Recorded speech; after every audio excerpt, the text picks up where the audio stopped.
Shalom Aleichem, Besem Hamasya. Selamat berjumpa kembali dalam acara ibadah kita hari ini. Mari kita akan membaca firman Tuhan yang saya ambil dari kitab Wahyu, pasalnya yang ke-6, ayatnya yang ke-12 sampai yang ke-17, yang berbunyi demikian. Maka aku melihat ketika anak domba itu membuka meterai yang ke-6. Sesungguhnya terjadilah gempa bumi yang dahsyat, dan matahari menjadi hitam bagaikan karung rambut, dan bulan menjadi merah seluruhnya bagaikan darah. Dan bintang-bintang di langit berjatuhan ke atas bumi, bagaikan pohon ara menggugurkan buah-buahnya yang mentah apabila ia digoncang angin yang kencang. Maka menyusutlah langit bagaikan gulungan kitab yang digulung, dan tergeserlah gunung-gunung dan pulau-pulau dari tempatnya. Dan raja-raja di bumi dan pembesar-pembesar serta perwira-perwira dan orang-orang kaya serta orang-orang berkuasa dan semua budak serta orang merdeka bersembunyi ke dalam gua-gua dan celah-celah batu karang di gunung. Dan mereka berkata kepada gunung-gunung dan kepada batu-batu karang itu, runtuhlah menimpa kami, dan sembunyikanlah kami terhadap Dia yang duduk di atas tahta dan terhadap murka anak domba itu. Sebab sudah tiba hari besar murka mereka, dan siapakah yang dapat bertahan? Mari kita berdoa. Tuhan, terima kasih kami akan membaca dan merenungkan firman-Mu. Biarlah Engkau Roh Kudus yang memberi pencerahan dan pengertian kepada kami, supaya kami dapat melakukan dan mempercayai kebenaran firman-Mu di dalam kehidupan kami. Terpuji nama-Mu, dalam nama Tuhan Kristus kami sudah berdoa. Haleluya, amin. Saudara yang kasih Tuhan, hari ini kita akan belajar tentang masa kesusahan besar, atau yang biasa disebut sebagai masa tribulasi. Pada awal masa pandemi, banyak hamba Tuhan menganggap bahwa ini adalah tanda-tanda masa kesusahan besar sedang terjadi yang dikendalikan oleh antikristus. Wahyu pasal 6 ayat 1 sampai yang ke-8. Namun demikian, para hamba Tuhan yang lain mengatakan bahwa ini adalah masa kesusahan yang terjadi karena adanya pandemi, siklus periode 100 tahunan atau periode yang lain. Namun yang jelas mereka tidak meyakini bahwa apa yang sedang terjadi masa pandemi ini sebagai masa kesusahan besar. Karena itu mari kita belajar firman Tuhan tentang ciri-ciri masa kesusahan besar dan tujuan hal itu terjadi. Ciri-ciri masa kesusahan besar.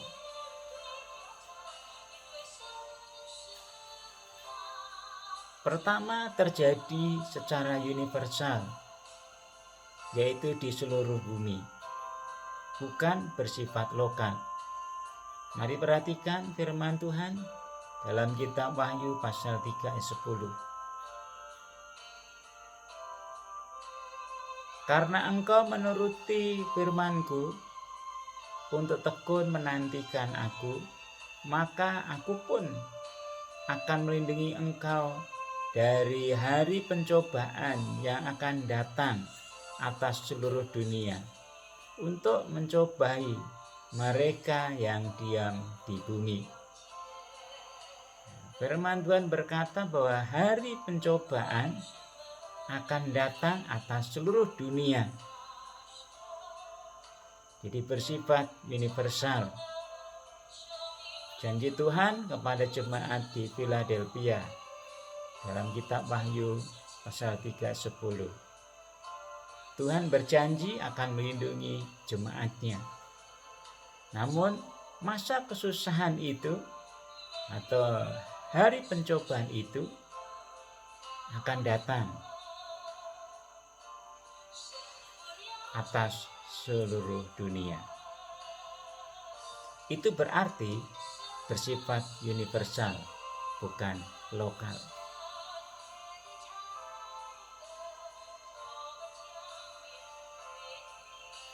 Ciri yang kedua adalah manusia akan bertindak seperti benar-benar sudah kiamat.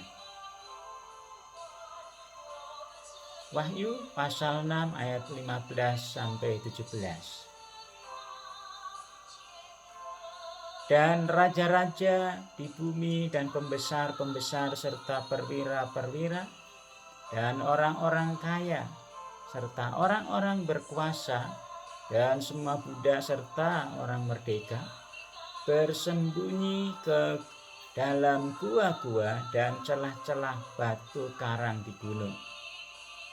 Dan mereka berkata kepada gunung-gunung dan kepada batu-batu karang itu, runtuhlah menimpa kami dan sembunyikanlah kami terhadap Dia yang duduk di atas tahta dan terhadap murka anak domba itu. Sebab sudah tiba hari besar murka mereka, dan siapakah yang dapat bertahan? Meskipun masa kesusahan sekarang ini meliputi dan meluas di seluruh dunia, tetapi manusia masih mengharapkan ada masa depan. Orang-orang di seluruh dunia diinstruksikan oleh para pemimpinnya, entah presiden, entah perdana menteri, entah raja. Para pemimpin pemerintahan menginstruksikan warga negaranya untuk tinggal di rumah supaya terlindung dari wabah penyakit atau pandemi COVID-19 ini. Tapi pada sisi lain, para pemimpin dunia ini, pemimpin pemerintahan, masih memiliki harapan untuk masa depan. Masih mengharapkan ada perubahan dan kebaikan, pemulihan keadaan pada masa depan. Ini berbeda dengan masa kesusahan besar atau tribulasi. Firman Tuhan tadi mengatakan bahwa para raja, para pembesar, para perwira, orang kaya,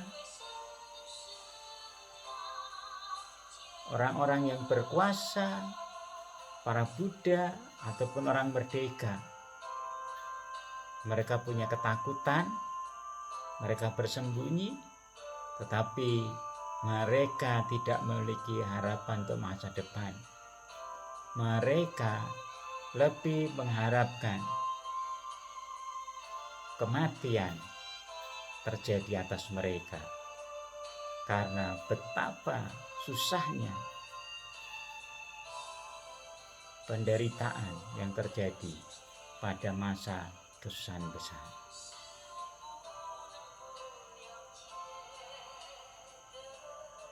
Berikutnya, apa tujuan dari masa kesusahan besar atau tribulasi itu terjadi?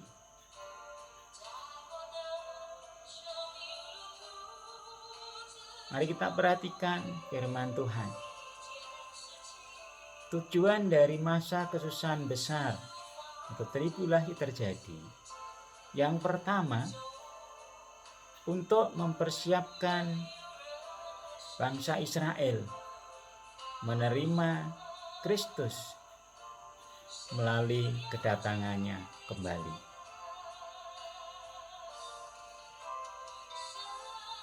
Dalam Yeremia pasal 30 ayat 7 disebutkan bahwa masa kesusahan besar itu sebagai disebut kesusahan bagi Yakub. Dan tujuannya adalah supaya siap menerima keselamatan dari Mesias.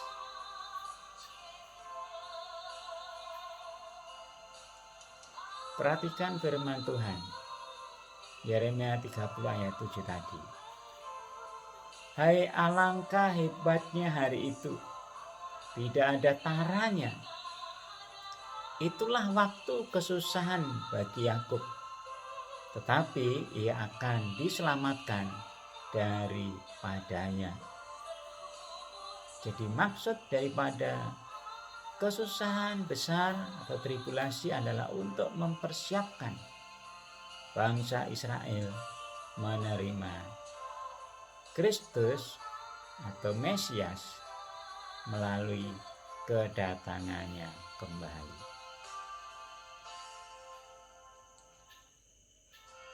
Pada masa-masa kesusahan besar itu, Eli akan membawa kesaksian bersama Musa atau dua saksi dalam kitab Wahyu untuk mempersiapkan kedatangan Kristus kedua kali.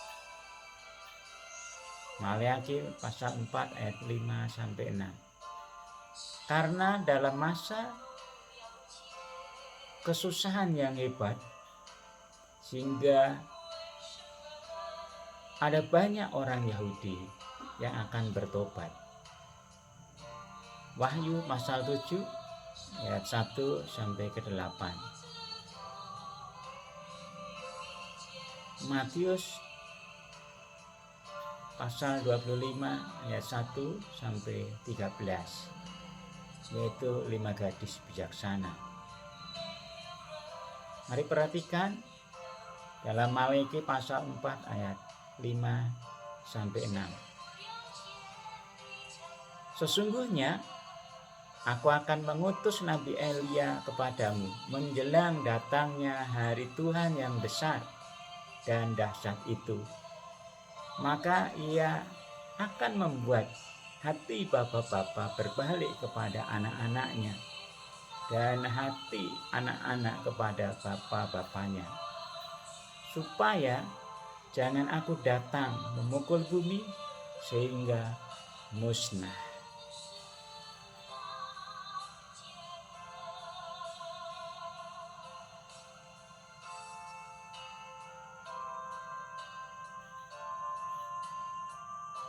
Pertobatan orang Yahudi yang begitu banyak dalam kitab Wahyu pasal 7 ayat 1 sampai ke 8. Dari 12 suku bangsa Israel itu, maka akan ada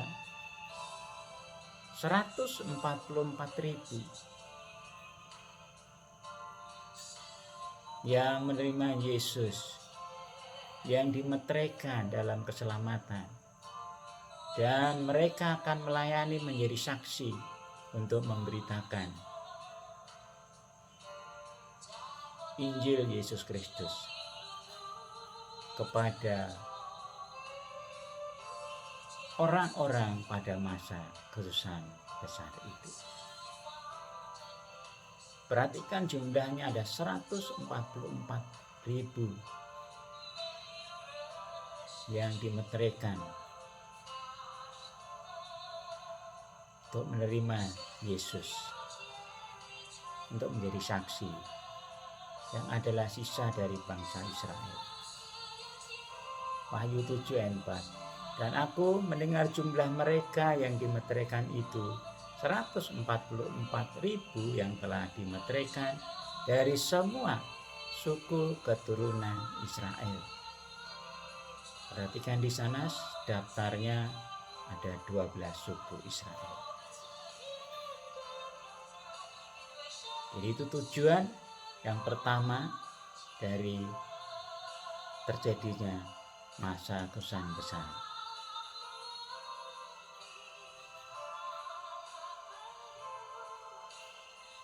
Untuk mempersiapkan bangsa Israel menerima Kristus melalui kedatangan.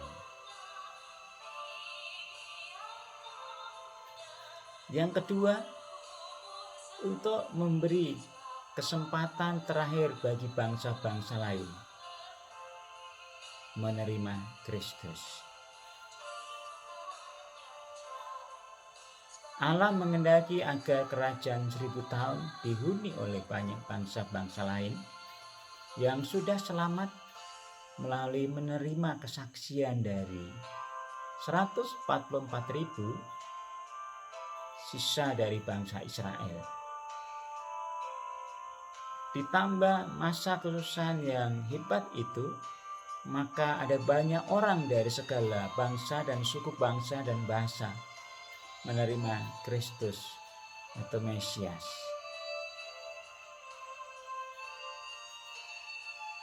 Kerajaan 1000 tahun akan dipenuhi orang-orang Israel dan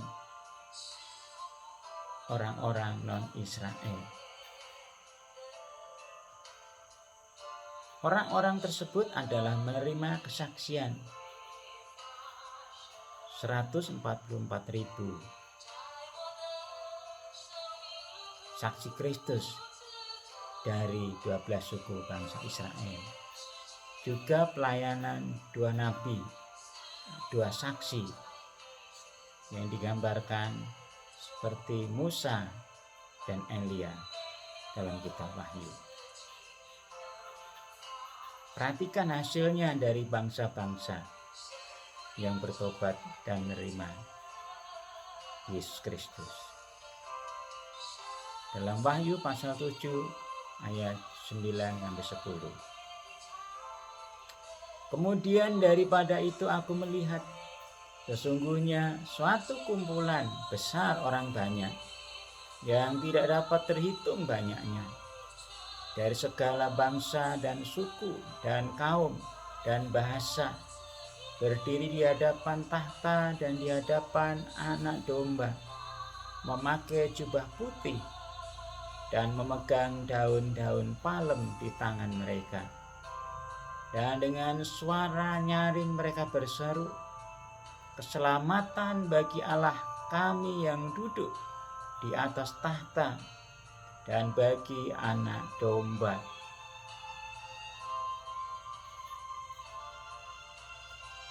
Itulah kesempatan terakhir bagi bangsa-bangsa lain untuk menerima Kristus.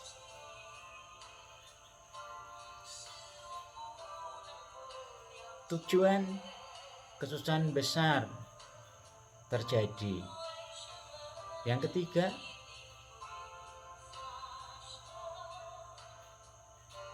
untuk menyatakan murka Allah yang setimpal kepada orang-orang yang tidak percaya dan kepada bangsa-bangsa.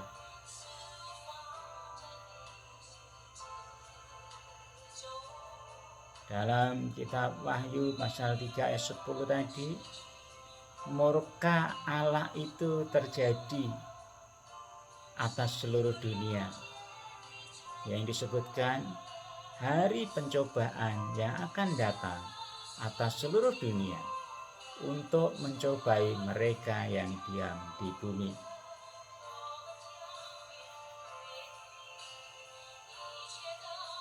Orang-orang yang tidak percaya itu dan bangsa-bangsa itu disebutkan dalam Wahyu pasal 6 ayat 15, yaitu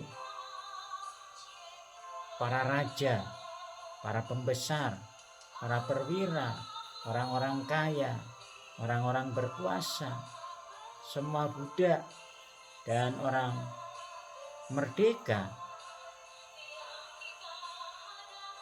Mereka bersembunyi di gua-gua dan celah-celah batu karang. Karena apa? Karena mereka mengalami kesusahan yang besar sebagai murka Allah yang ditimpakan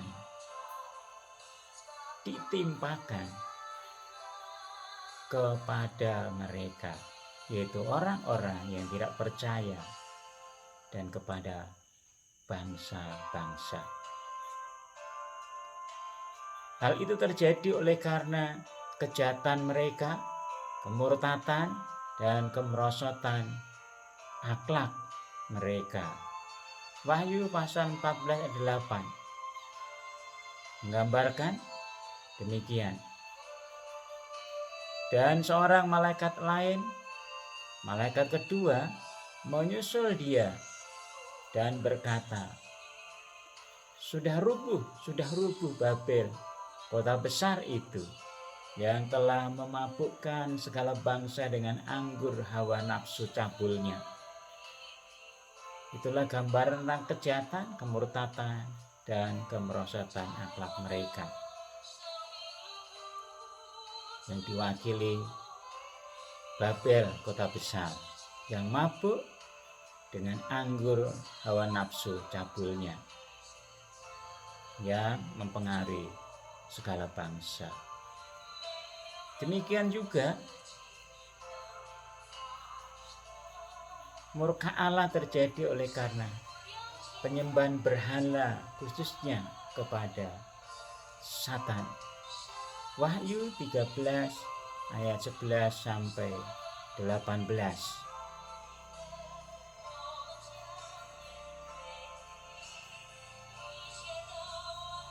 Saya membacakan ayat 11 sampai ayat yang ke-15. Dan aku melihat seekor binatang lain keluar dari dalam bumi dan bertanduk dua sama seperti anak domba, dan ia berbicara seperti seekor naga. Dan seluruh kuasa binatang yang pertama itu dijalankannya di depan matanya. Ia menyebabkan seluruh bumi dan semua penghuninya menyembah binatang pertama yang luka parahnya telah sembuh. Dan ia mengadakan tanda-tanda yang dahsyat. Bahkan ia menurunkan api dari langit ke bumi di depan mata semua orang. Ia menyesatkan mereka yang diam di bumi dengan tanda-tanda yang telah diberikan kepadanya untuk dilakukannya di depan mata binatang itu. Dan ia menyuruh mereka yang diam di bumi supaya mereka mendirikan patung untuk menghormati binatang yang luka oleh pedang, namun yang tetap hidup itu. Dan kepadanya diberikan kuasa untuk memberikan nyawa kepada patung-patung binatang itu. Saya ulangi, dan kepadanya diberikan kuasa untuk memberikan nyawa kepada patung binatang itu, sehingga patung binatang itu berbicara juga dan bertindak begitu rupa, sehingga semua orang yang tidak menyembah patung binatang itu dibunuh. Inilah penyembahan berhala yang dituntut, khususnya penyembahan kepada Satan. Oleh sebab itu Allah menyatakan murkanya atas mereka. Demikian juga terjadi murka Allah oleh karena kekerasan hati terhadap Allah. Wahyu 16 ayat 9.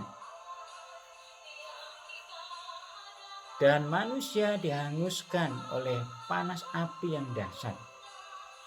Dan mereka menghujat nama Allah yang berkuasa atas malapetaka itu. Dan mereka tidak bertobat untuk memuliakan Dia. Saudara yang kasih Tuhan, jadi murka Allah dicurahkan oleh karena kekerasan hati manusia terhadap Allah. Meskipun mengalami malapetaka, mereka tidak bertobat dan melakukan Allah. Murka Allah meliputi seluruh dunia secara merata. Dan inilah cara Allah untuk membersihkan dunia dari dosa sebelum Anak Allah, yaitu Yesus Kristus, datang sebagai Raja untuk memerintah kerajaan 1000 tahun, yaitu kerajaan dan sejahtera yang adil dan makmur di bumi. Kesusahan pada masa ini tidak dapat dibandingkan dengan kesusahan pada masa tribulasi atau kesusahan besar, di mana antikristus berkuasa. Karena itu, bagi orang percaya, jangan putus asa, tetap setia dan bersandar kepada Yesus Kristus. Kiranya Tuhan memberkati.